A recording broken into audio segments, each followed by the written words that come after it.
Thank you for joining us again on one of our another of our Safer at Home programs. Thank you all for joining us. Another sultry day in Massachusetts. First and foremost, before I forget, these programs are brought to you by Cape Cod 5, First Citizens Federal Credit Union, and Martha's Vineyard Savings. I also want to point out that our friends at 8 Cousins also have copies of all our books, so I hope you you make sure that you pay some attention and patronize our friends at 8 Cousins. As you know, with our format, if you've got a question on the bottom of your screen, use the chat format and just type in your question, and then we'll do that at the end. This is being recorded, so I want you to be aware of that.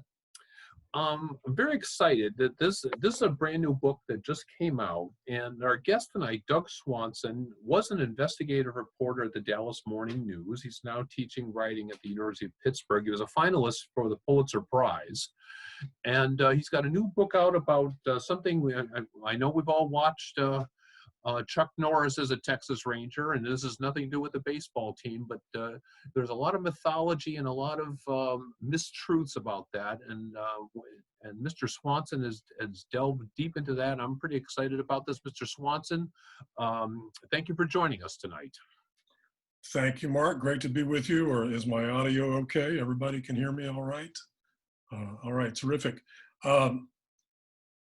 Why is a guy in Pittsburgh, that's me, talking to people in Massachusetts or wherever you might be about a bunch of law enforcement guys down in Texas? Well, I'll try to explain that.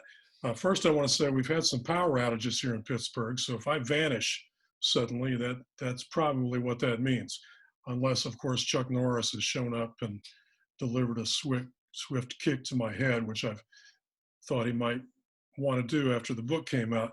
By the way, Chuck Norris, who was in Walker, Texas Ranger, no disrespect to Chuck Norris, but he could not really have been a Texas Ranger because he wore a black hat and had a beard. So that would have had him drummed out of the Rangers right away. But as Mark alluded to earlier, the Rangers are one of the most famous law enforcement organizations in the world. I would put them up with Scotland Yard, Royal Canadian Mounted Police, the FBI, that sort of thing. They've been around longer than any state law enforcement organization in the United States, and they have this worldwide image. And that's what I'm going to explore a little bit tonight, how they got this image, what this image is. But I think we all have some idea of what a Texas Ranger is, maybe from TV and movies, if nothing else. I mean, that was my first exposure to the Rangers as a kid. Growing up in Florida, I watched this Disney show called Texas John Slaughter. And some of you may have seen that. The theme song was Texas John Slaughter made them do what they oughter, because if they didn't, they'd die. The Lone Ranger, of course, may be the most famous of the cinematic and TV and radio Rangers. That started in 1933 out of WXYZ in Detroit. The script was originally called Warren Lester Manhunter, but then they changed it to Lone Ranger, which probably, I don't think if it had stayed as Warren Lester Manhunter, we'd still be talking about it today.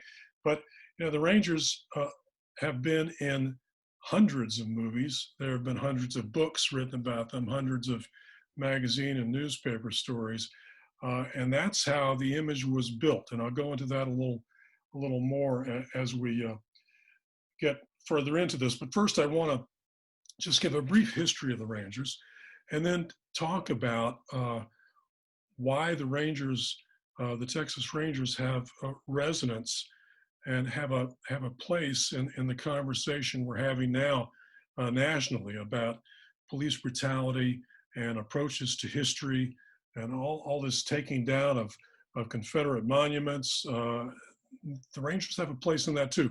So we'll talk about it at the end. Now I'm going to try to toggle here to some vintage photos, and this is the first time I've done this. I've told Mark that. So if I mess up, I'm sorry. I have my technical assistant and my lovely wife here to the side to help me out if we mess up. But I'm going to try to pull up some photos here and do a slideshow.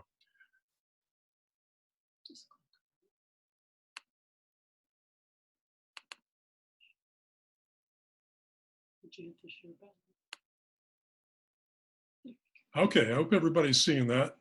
Can you give me a wave? Yeah, okay, good. This is Lone Wolf Gonzalez, famous Texas Ranger back in the 1930s, 40s, and 50s. And as you can see, he was a very sharp dresser. He's got the custom boots on. Lone Wolf was, by all accounts, a very good ranger. And we have to say, before we really get rolling here, there are many rangers who were heroic, upright, honorable, courageous, valorous individuals who performed a valuable public service in Texas. Whether you agree or not, whether the Anglos should have settled Texas, setting that aside, Texas would not be Texas without the Rangers. They were an extraordinarily valuable force starting in 1823. So we have to say that up front, that there were many really terrific people who were Rangers and continue to be. So I don't want this to be seen as an attack on the Rangers, but what I want to do is try to get behind the myth of the Rangers themselves. And Lone Wolf Gonzalez gives us a good example because, as I said, he was quite a good Ranger, but he was quite concerned with his public image. There was a saying, I know you've heard this applied to other politicians, but there was no more dangerous place in Texas than between Lone Wolf Gonzalez and a camera. He was a Hollywood Ranger. Eventually, when he finished being a Ranger, he rode off to Hollywood and became a consultant to TV shows. But Lone Wolf put forth his own public image. It was said that he killed 75 men as a Ranger. That was absolutely not true, but he never disabused anyone of that. He claimed to be descended from Spanish royalty. That wasn't true either. He claimed to have fought in the Mexican army as a Mexican soldier. That wasn't true either. One time a reporter was hanging out with him and they ended up spending the night together in a hotel. Nothing, I don't mean to imply there was anything strange going on. There was just no other rooms in this town where they were. And the reporter woke up that morning and saw Lone Wolf shaving. He was standing there at the shaving mirror with his hat on and his boots on and nothing else. And Lone Wolf explained that that's what he did every morning. First thing, put on his hat and put on his boots. So that was Lone Wolf. But let's start at the beginning. The first Rangers came together in 1823 when the first Anglo settlers came into Texas. Stephen F. Austin led the first Anglo settlers into Texas. And that's Stephen F. Austin right in the center of this painting here, which comes from the Library of Congress. And what he is doing here is urging settlers to go out and kill the Karankawa Indians. Karankawa Indians were a coastal tribe who had been in Texas for thousands of years, but they were very large, very muscular, very tall. They smeared alligator grease on themselves to keep the mosquitoes off of them. They put rattlesnake rattles in their hair, and they were said to be cannibals.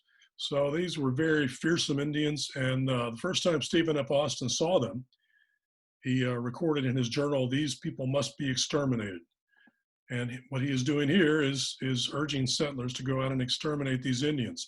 First Rangers, the first 10 Rangers, and really they were proto-Rangers because they weren't formally recognized by any government at the time, were formed in 1823 to protect settlers against Karankawa. This was when Texas was still a part of Mexico. They didn't really do any fighting against the Karankawa. They soon ran out of ammunition, and so they ran out of food, and they returned to their day jobs. But that was the beginning of the Rangers 197 years ago. And eventually the Karankawa were exterminated within about 10 years. So they couldn't put up much of a fight. They didn't have the ammunition or the population to fight the settlers, and they were long gone. Texas became an independent republic in 1836, and soon had to fight the Comanches. The Comanches from about 1750 to 1850 were the most powerful Indian tribe in North America. That's because they were the greatest horsemen in North America. And this is a George Catlin painting of Comanche horsemen. They were very clumsy on foot. They were short, squat, weren't very much good at anything. But when they got the horse, they people who would see them, white men who would see them, said that it was like watching a centaur. There was one beast, Comanche and horse. And as you can see this Comanche down at the bottom of the frame, he's leaning down. And what the Comanches could do, they had a little strap that they would hold onto with their foot, and they would lean down beneath the neck of the horse and fire their arrows from there. And they could fire up to 30 arrows in a minute. So the Anglo settlers at the time and the Rangers were using single shot pistols and muskets. So they would fire and have to reload.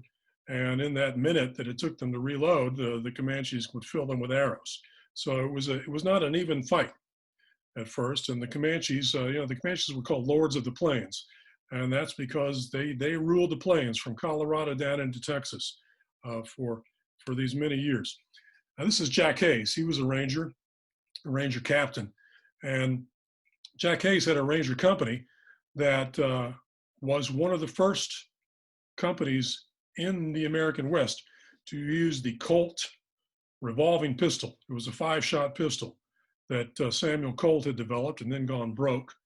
But Jack Hayes and his company of rangers got hold of some of them and used them to fight the Comanches. And that's when the tide turned in the 1840s, because no longer could the Comanches wait for the Rangers and others to fire their one shot and then have to reload.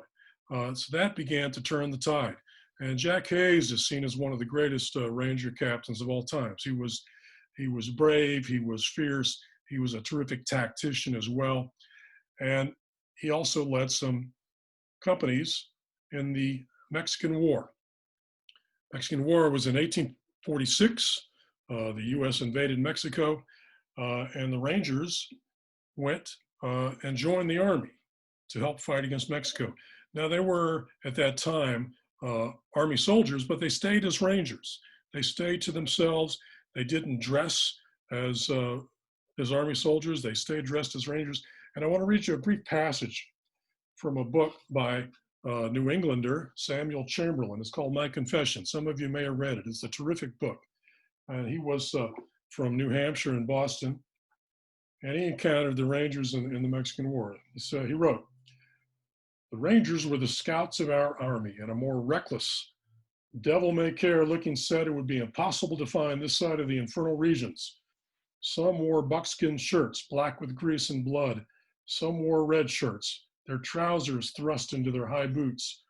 All were armed with revolvers and huge bowie knives. Take them together with their uncouth costumes, bearded faces, lean and brawny forms, fierce wild eyes, and swaggering manners. They were fit representatives of the outlaws which made up the population of the Lone Star State." Here's where the Rangers made their reputations in the Mexican War. Because the Mexican War had a number of American war correspondents there recording what had happened. And they were just enamored of the Rangers, these swaggering men who served as Chamberlain said, scouts in the army.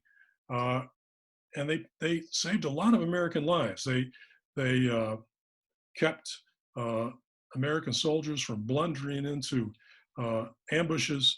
They fought guerrilla warfare very effectively. And they were extraordinarily valuable to the U.S. Army.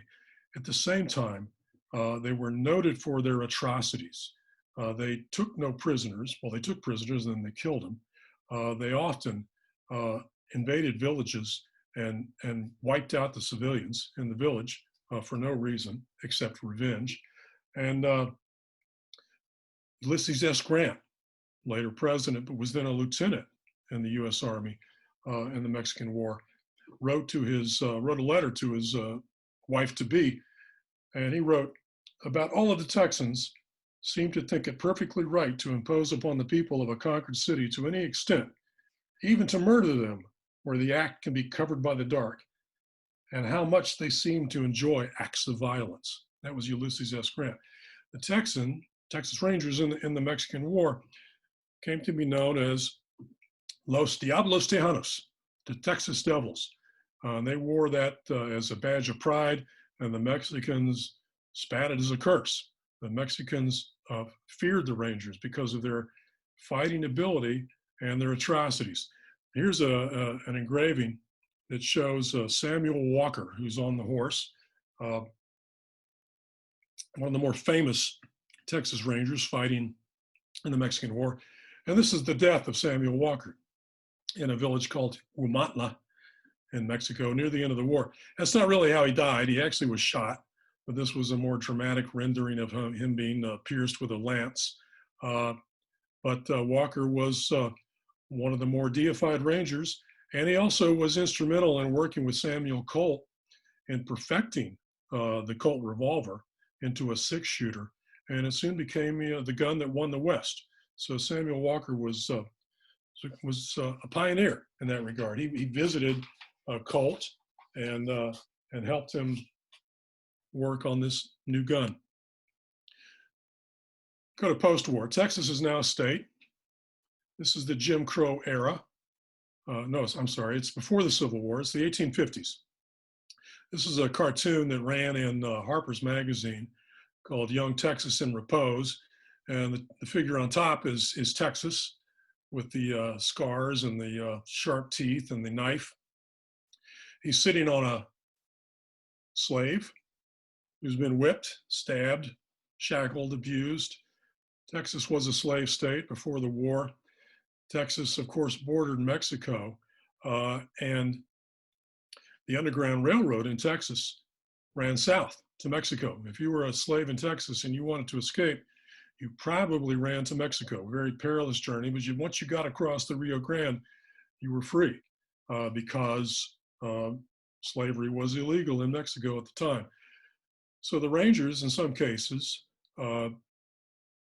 mounted slave hunting expeditions into Mexico.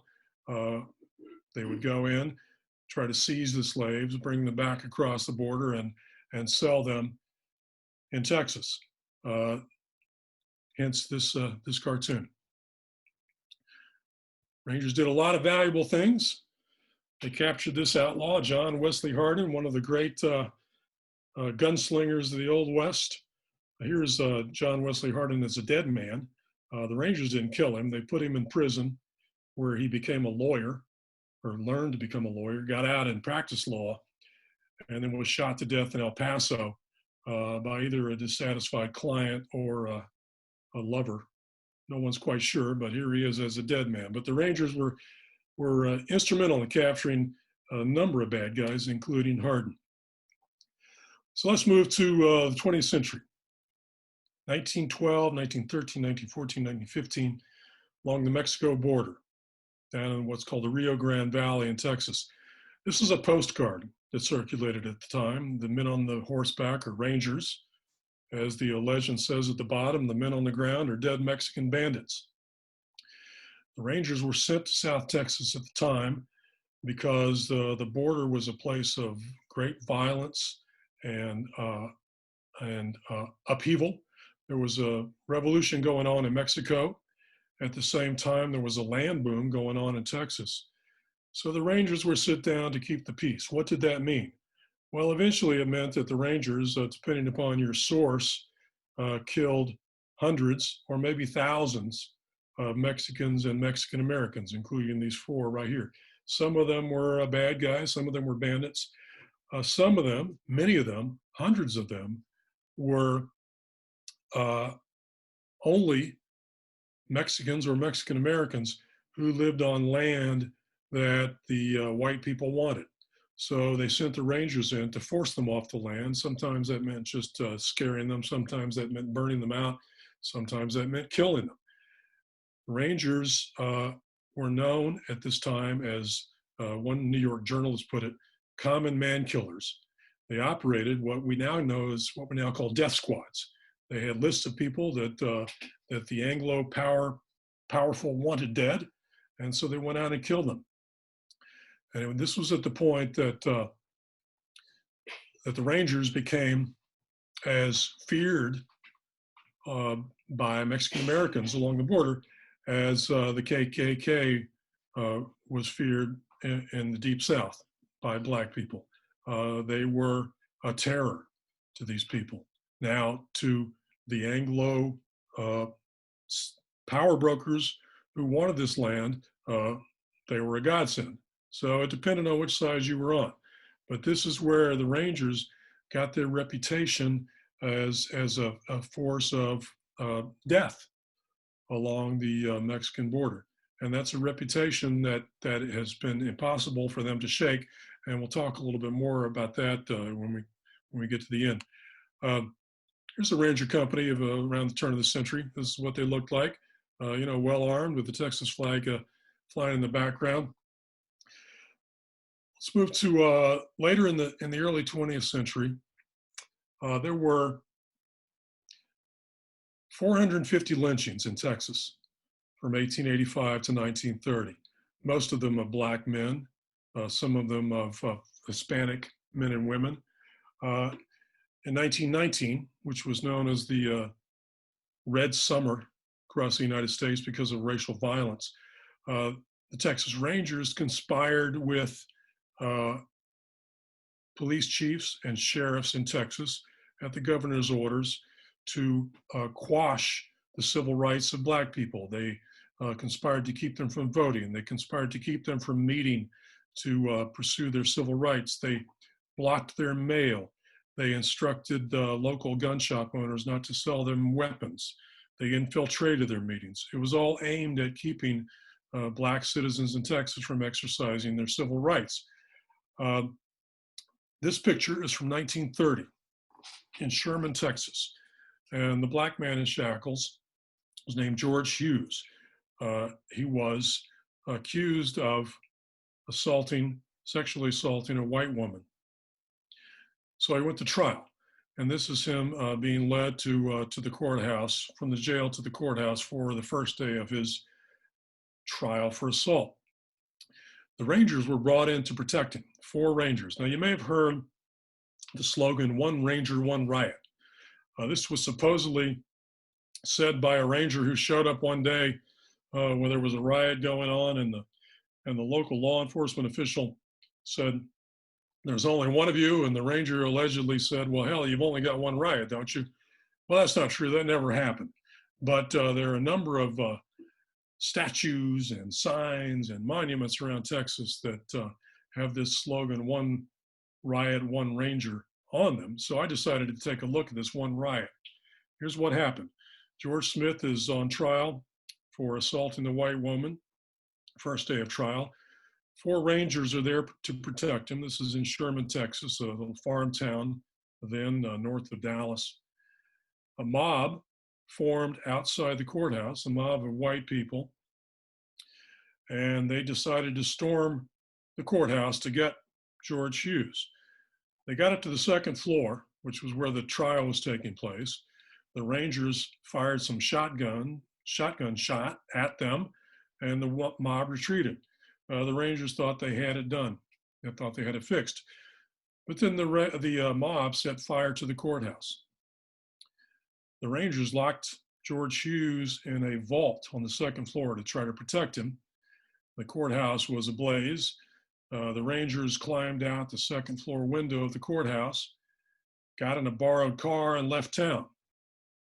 The mob waited till the fire burned out. They got George Hughes out from the vault, threw his body out the 2nd floor window, dragged it through the streets behind a car, and hoisted it from a tree limb on a noose in the black part of town and set it on fire. So that was your one riot, one Ranger. And this is indicative of the Rangers' problematic history with race. But here's one of the best examples. And we'll go back to this one a little later, but this is 1956. A man leaning up against a tree is a Ranger named Jay Banks.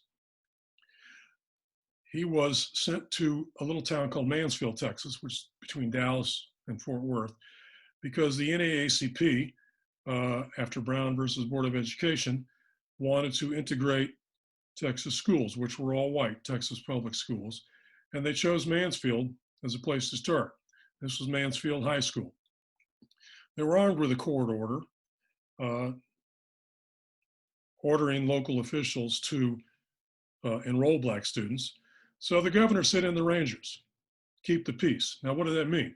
I know you've all seen pictures, and maybe like me, you're old enough to remember when in places like Arkansas and Mississippi, federal troops and the National Guard were deployed to make sure that black students could enroll. We've seen the photographs and the famous Norman Rockwell painting of a black student being led past spitting and yelling mobs to enroll in school. The Rangers weren't there for that. The Rangers were there to keep black children out of the school. You see on the figure on the high school, to the left of the Ranger, there's a figure hanging from a noose. That's a black figure hanging in effigy over the school. A mob formed outside the school carrying signs that said black children must die, kill all blacks. It didn't say blacks. You can imagine what it said. But again, the Rangers under governor's orders were there to not to prohibit, they were there to prohibit black students from enrolling. They sided with the mob. And Jay Banks, because of that, here in Mansfield and a week later in Texarkana, Texas, and because of this photograph, which circulated worldwide, this was a United Press photograph, became the face of the opposition to integration in Texas. This photograph ran in newspapers all over the country. We'll get back to that in a minute. A couple more things to talk about, and then we'll just deal with the Rangers in general. This is Captain Alfred Ali, who was a distinguished Ranger in South Texas, a Ranger for life, was one of the toughest Rangers ever.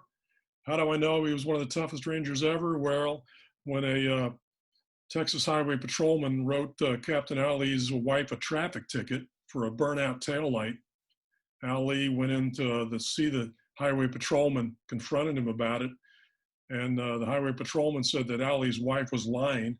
So Ali took out his pistol and pistol whipped the Highway Patrolman. That was Ali's tactic. He would pistol whip or he would slap you. That was how he handled people he didn't like. Well, in 1967, there was a farm workers strike in South Texas. The farm workers were Hispanic. They were paid maybe 50 cents an hour to pick melons. They lived in shacks. They had no medical care. To get water in the fields, they had to bend down and drink the puddles from the ground. So they struck. They were aligning themselves with Cesar Chavez's forces out of California. And the melon growers asked the governor to send in the Rangers, and he did. He brought in the Rangers under Captain Ali, who you see here, and they broke the strike by harassing the strike breakers, by beating them, by arresting them for no reason, by holding their faces inches from speeding freight trains that were barreling through town, and they were successful. The Rangers were strike breakers in many cases. They broke steel workers' strikes. They broke coal miners' strikes. They even at one point broke a cowboy strike up in the panhandle of Texas. But this was one of the most famous in 1967, led by Captain Ali. And later, the federal courts and the Supreme Court and some findings from the Civil Rights Commission censored Captain Ali for this. And Ali's defense, he was just a man out of his past. He once said, "These doggone civil rights, that's the damnedest thing I ever heard of." He was an old school Ranger. When he retired, he was hailed as one of the greatest Ranger captains ever. He settled back in his hometown in South Texas. And one day he went to the store to buy a jug of water. The young Hispanic clerk rang up a price of $1.75. Captain Ali thought it should be $1.45. So he slapped the clerk and pulled his pistol on him. It was Captain Ali to the end. One more Ranger anecdote. This is Henry Lee Lucas, who was at one time the most famous serial killer in American history. This was in the late 1970s, mid 1980s. He supposedly killed perhaps 300 people across the United States. Now, this was a guy, he only had one good eye, his right eye. He had an IQ of about 85. He had a 5th grade education, yet he was able to go all over the country, killing hundreds of people, never leaving a single clue. Not a fingerprint, not a hair, not a shell casing that could be matched to him, not a tire track, nothing, not a witness, ever. But the Rangers had him in captivity, and he began confessing to these crimes. Police officers would come in from all over the country, and Lucas would confess to unsolved murders, so they would clear these murders. And every time he would clear a murder, confess to a crime, the Rangers would put a pin in their map, and you can see the pins all over the map there. And really, they ran literally from coast to coast, from Texas to Canada, from California to New England. Between 200 and 300 murders, this man confessed to killing, people he confessed to killing. The murders were attributed to him. And the Rangers had the deadliest, most dangerous man in America in captivity. They were very proud of that. And, the Rangers got a lot of glory out of that. Well, in 1985, a Dallas newspaper, the Dallas Times-Herald, ran an expose and showed that Lucas could not have committed these murders. He may have committed 3 of them: his mother, his common law wife, and a woman he worked for at one point. But the newspaper proved, and later evidence proved, that he could not have been in these places when he claimed to have committed these murders. And what later came out was that he was allowed to see the files on these murders before he confessed to them. So that's how he knew to say, yes, I killed this woman in this place. Yes, I used a knife, or yes, I used a gun. But it was all a hoax. It was a monstrous hoax. And when this was exposed, the Rangers said, well, we didn't know it was a hoax. All we did was make Lewis available. We didn't investigate his whereabouts. We were just his custodian. We couldn't have known that he was lying. We didn't probe his whereabouts, his background, anything like that. And that was the Rangers, that's what the Rangers said. Well, when I was researching this book, I found the Rangers' Henry Lee Lucas records in the state archives, and no one had ever looked at them. What I found in those archives was proof that the Rangers were lying. They did know that it was all a hoax. They did know that Lucas could not have committed these crimes. They had an extensive investigation into his whereabouts, and they knew that it was impossible that he killed someone in Shreveport, Louisiana, when he was living in Maryland, or that he killed someone in Baytown, Texas, when he was working in Jacksonville, Florida. They knew all this, but they kept it secret. Why? I don't know. I think it was because they didn't want to admit that this was a hoax. They didn't want to admit that they had played along.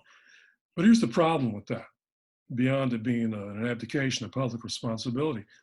Every time a murder was cleared, every time a murder was attributed to Henry Lee Lucas, the investigation stopped. So that means that these 200 plus murders that he confessed to for dozens of years, while Lucas was believed to be the suspect, no one was looking into these cases. These killers were walking free, and the Rangers allowed that to happen. Well, there's the book. So a couple things I want to add, and then we'll go to questions. Remember the photo of Jay Banks leaning against the tree in front of the high school where the black effigy was hanging. Jay Banks was the model for a statue of a Texas Ranger that was completed in 1960. Why was Jay Banks the model? Because Jay Banks was a good-looking guy. The sculptor said he looked like a Ranger. So this sculpture, this statue was made. It was 12 feet high on its base. The base said, by the way, one riot, one Ranger. And the statue itself was placed in the early 1960s in the lobby of Love Field Airport in Dallas, which is the main city airport in Dallas. It's the equivalent of, I guess, Midway Airport in Chicago. There's DFW Airport, but there's also Love Field Airport. It's the home base for Southwest Airlines. And it stood in the lobby of Dallas Love Field for since on and off since the early 1960s. Now, as you can see by looking at my picture, I'm an old white guy, so I never paid much attention to that statue. But let's remember that Jay Banks was the face of official opposition to integration of Texas schools in the 1950s. How would you feel if you were an African American getting off a plane in Dallas, and that's one of the first things you see is this statue of Jay Banks? Maybe your parents or your grandparents couldn't enroll in a school in Texas because of what the Rangers were doing.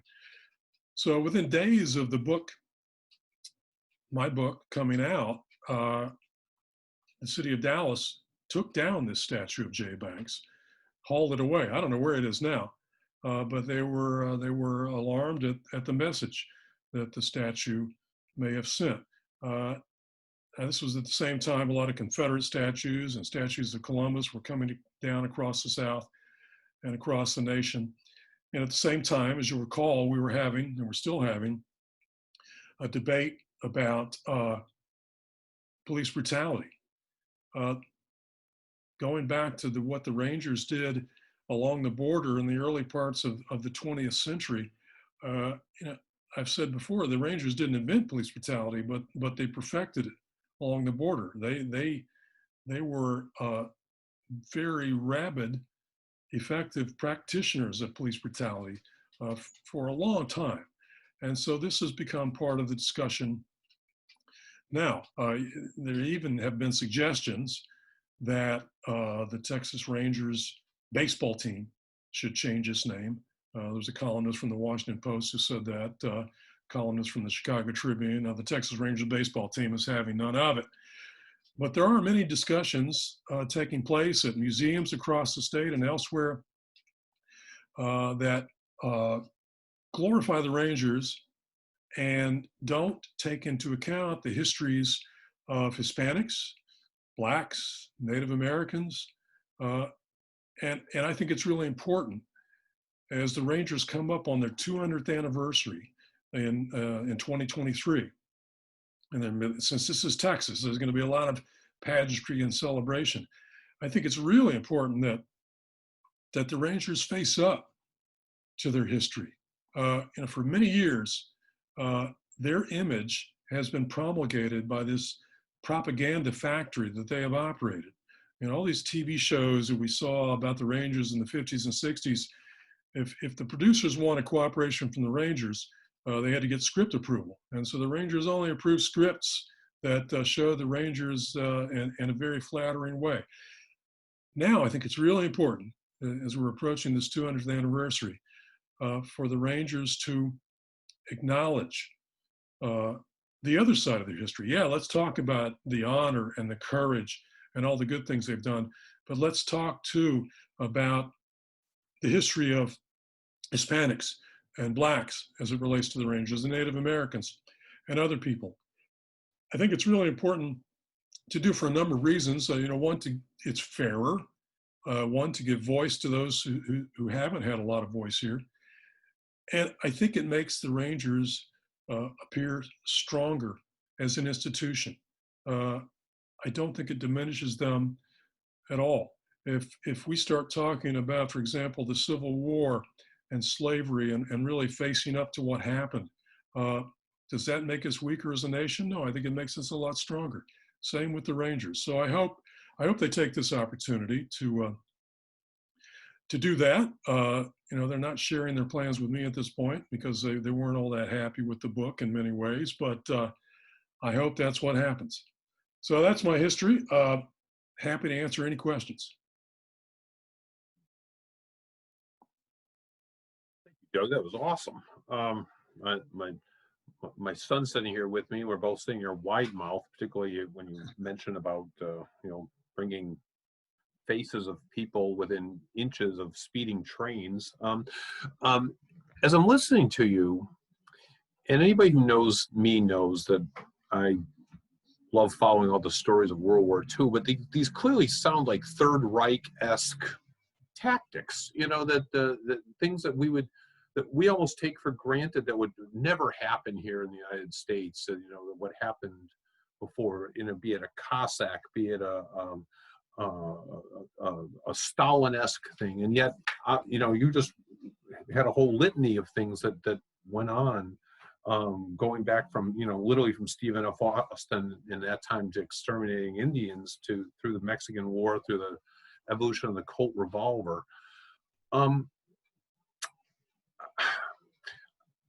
Obviously, I think, it may be completely inadvertent for your point, that in terms of how this happened, but obviously, given all the tactics and that were used and the conversations that are going on today, how you just mentioned it, you think that they really have to come forth and fess up to their past. Do you think that's possible? Do you think that they will be able to do that? Well, that's a great question, and I think to preface it, I think we have to be beware of what's called presentism. Judging the acts of someone 200 years ago by our present standards. We have to acknowledge that Texas in the 1800s and even in the 1900s was a wild and violent place, and the Rangers were reacting to that. So it was tough men in a tough time. So that has to be acknowledged in this discussion. But there is no doubt that the Rangers were, for much of their existence, acting under orders from and on behalf of the white Anglo power structure in Texas. And if that meant wiping out Indians and Mexicans and quashing the civil rights of blacks and looking the other way when people were lynched, well, that's what they were there to do, and that's what they were told to do. Do I think they will acknowledge that?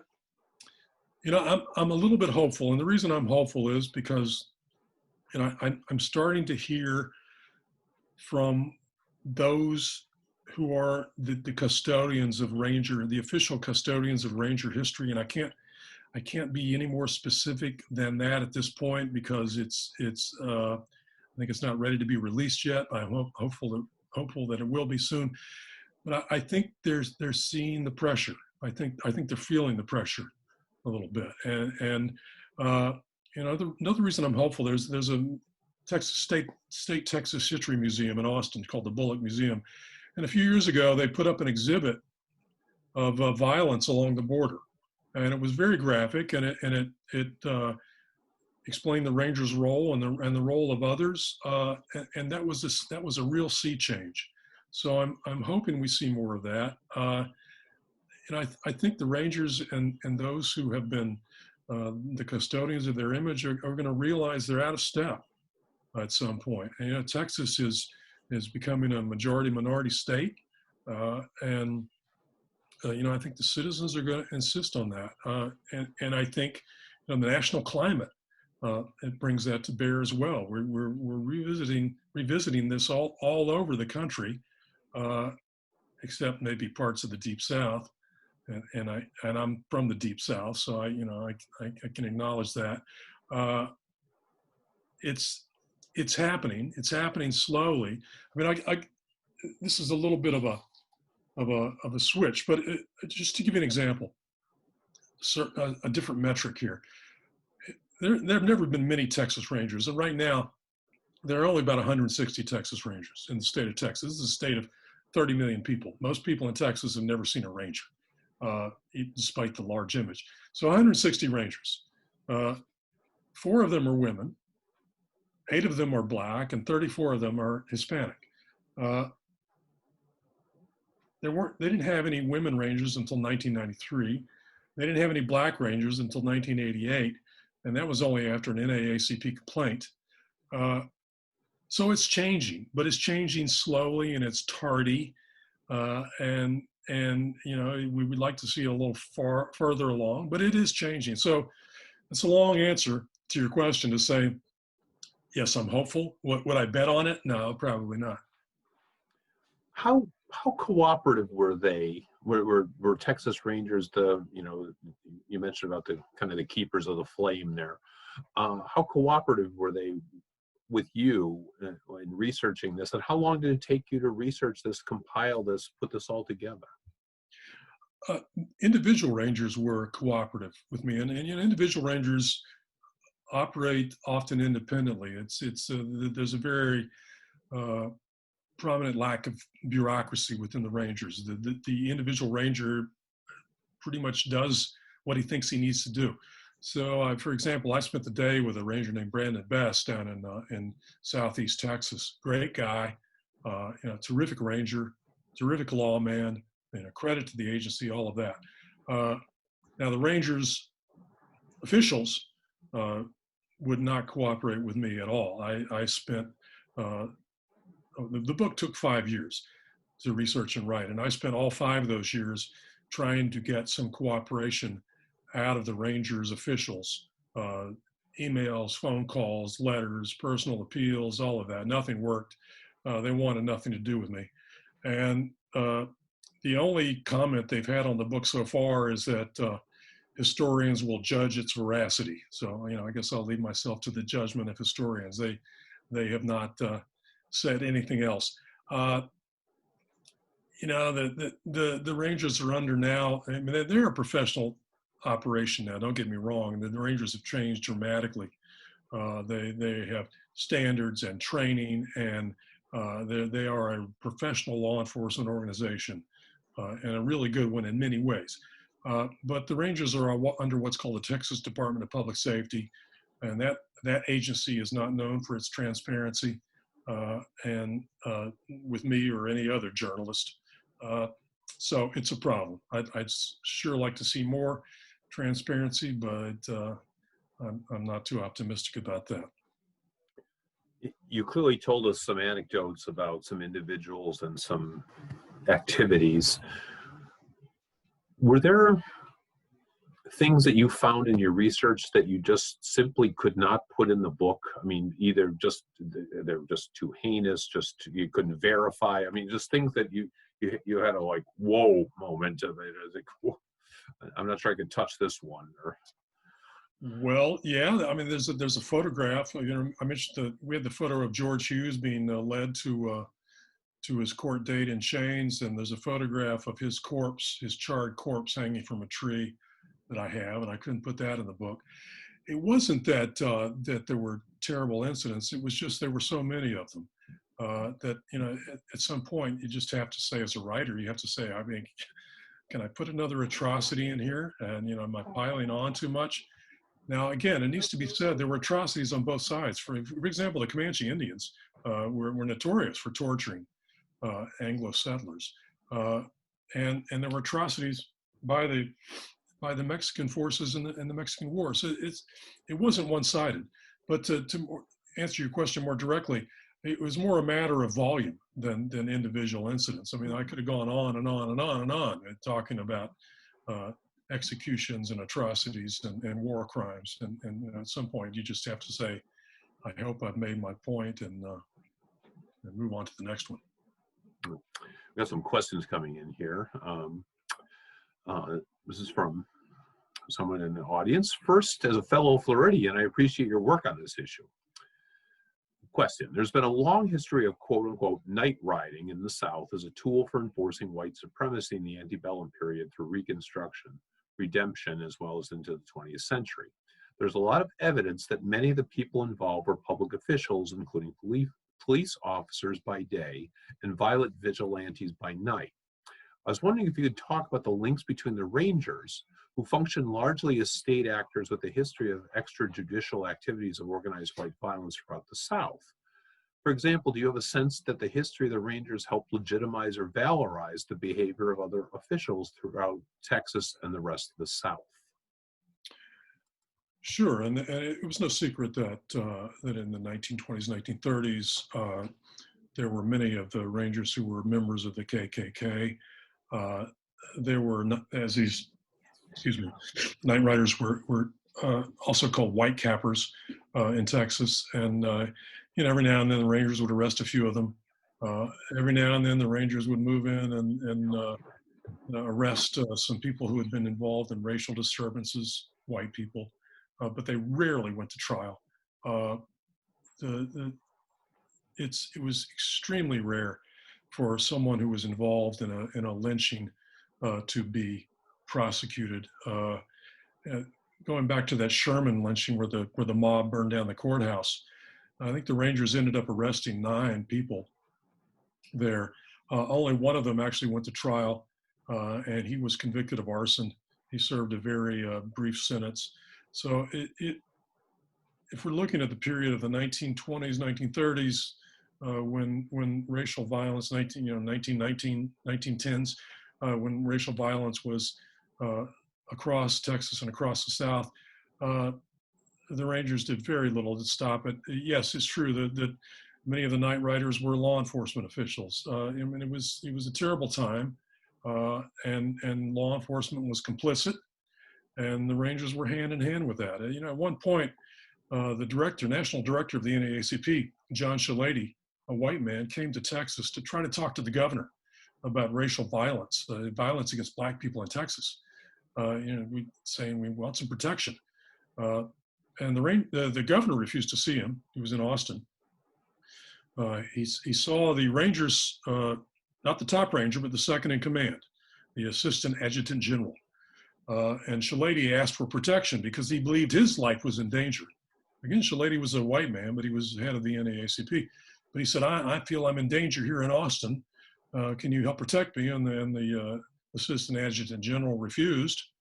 Shilady walked out onto the streets of Austin, where he was accosted by 3 public officials who beat him savagely on the streets of Austin and put him on a train to St. Louis and told him never come back to Texas again.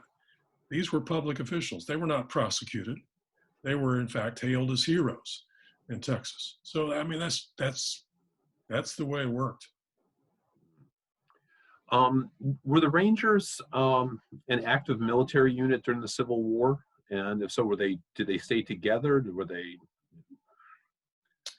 There were some Rangers who became Confederate soldiers. There's one particularly famous unit called Terry's Texas Rangers, but they were part of the Confederate Army. Then there were other Rangers who patrolled the frontier, and they were, I guess I would call them quasi-Rangers at the time.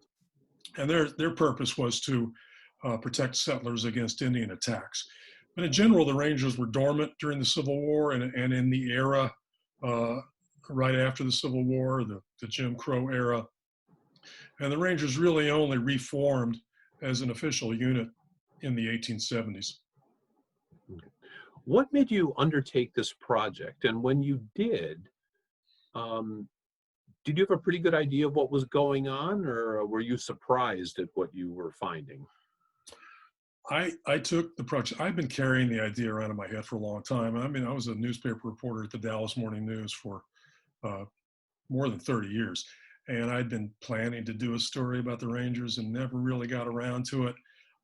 So I had written another book about a Texas character named Benny Binion, who was a racketeer, and then he moved to Las Vegas and started the World Series of Poker. After I wrote that, my publisher, Viking, said, we want a big Texas book. And so I thought, well, what's after the Alamo, what's bigger than the Rangers? So I set about thinking I was just going to do a comprehensive history of the Rangers, thinking it would take me a couple of years. I badly underestimated the amount of material I was going to have to go through. But what I also found as I started poking around, I found the stories behind the myths. And, a lot of the myths just began to fall apart right away as soon as I began poking into them. And I want to say there have been many other scholars who've written about the Rangers' atrocities on the border or in the Mexican War or elsewhere. I wasn't in a lot of cases the first to get there, but in the other cases, it had been done in a fairly discreet way. I mean, they had written about one small piece of history, or one geographical part of Texas, or something like that. So what I wanted to do was put it all together across the nearly 200 years and see what it looked like, as a whole here. And that as I began to assembling that whole, that's what surprised me, how every time, every era, when I looked at what the Rangers had done, and again, they did a lot of good. I have to keep saying that. But once you start looking behind the legends and taking the myths apart, some very bad stories begin to emerge. And I began to see how the Rangers, again and again, covered them up. And then not only covered them up, but took these terrible events and incidents and remanufactured them, transformed them into stories of heroism. It was uncanny and really surprising to me. So that's one reason that it took me 5 years to pull all this together. How has this been received in Texas? I mean, besides the fact they took down that statue, what's the reception been? Well, because of COVID-19, and I'm here in Pittsburgh, I haven't been back to Texas yet, so I don't know if I'll be shot if I try to cross the state line. I mean, I'm getting lots of support, getting lots of really good emails. The reviews have been great. The sales have been good. At the same time, I mean, all I have to do is go on the books page on Amazon.com, and there's plenty of people lining up to tell me, well, what an idiot I am, and all of that. I mean, I'm not a real Texan. And someone wrote the other day that I hate Texans, which will come as a surprise to my wife and 2 children who were all born in Texas. But, I spent half my life in Texas. But I would say on the whole, more than on the whole, the reception has been very good. And the newspaper and radio coverage and all of that has been very encouraging. I think it taps into a recognition that many people in Texas and elsewhere have, that it's time to look at this. Now, there are some who don't want to talk about this. They do not want to examine the myths. They do not want to examine the legends. And I'm dismissed as yet another woke liberal who wants to just poke holes in heroes. And that's not the case. What I wanted to do was, as I said earlier, is try to tell the whole story, because I think that's really important. And as a writer, that's far more interesting to me. Well, and if you're ever worried about your ego, you always have the internet. Trust me. Yeah, that's you never get too full of yourself. There's always the internet will always make sure you get that. In the song Texas Rangers, the protagonist said he joined at age 16. Is that realistic? Were there any requirements to join? I'm sorry, the first part of that question was? In the song Texas Rangers, the protagonist says he joined at age 16. Is that realistic? Were there any requirements to join? Oh, yes, that's realistic. In the early days of the Rangers, there were some as young as 14 or 15. And it often, it was a very loose organization then. I mean, if you knew the captain, if you were a good horseman, if you were a good shot, if you just wanted to go out and fight people, chase Indians, if you were immune to danger, yeah, you could be a ranger. Certainly, there were very young rangers at the time. I mean, there were some older rangers too, but that's about all the requirements that were in place for many, many years. And it was only until the 1930s, the mid-1930s, that the Rangers began to adopt standards and requirements and training to make the Rangers into a professional force. Before that, it was if you were in the right place at the right time, and if you knew the right people, and if you wanted to work for low pay and bad conditions, but have the title of Ranger, then you were there. Well, I don't think you're a woke liberal. I think you've done a great piece of research and history. So I applaud you for this. I have this on order. I'm going to find this a fascinating read. I've been looking forward to this one. And I want to thank you very much for joining us. Thank you for taking the time. Thank your wife for being the technical advisor behind the scenes. So thank you. Good luck with this book. I know it's already on the bestseller list, so you don't need my good wishes, but good luck with this. Thank you for joining us. I want to thank everyone else for being in the audience tonight. Stay healthy, stay safe. Mark, could I say, if anyone has any questions, email me at dougjswanson@gmail.com. I'm happy to talk about the book or Rangers, or help you look up records. If you think your ancestor might be a Ranger, feel free to drop me an email. All right, what was that again? What's the email address? dougjswanson@gmail.com. All right. Well, thank you, everybody. Good luck with this book, and stay safe. Good night. Mr. Swanson, thank you so very, very much. Thank you. My pleasure. Great to be with you.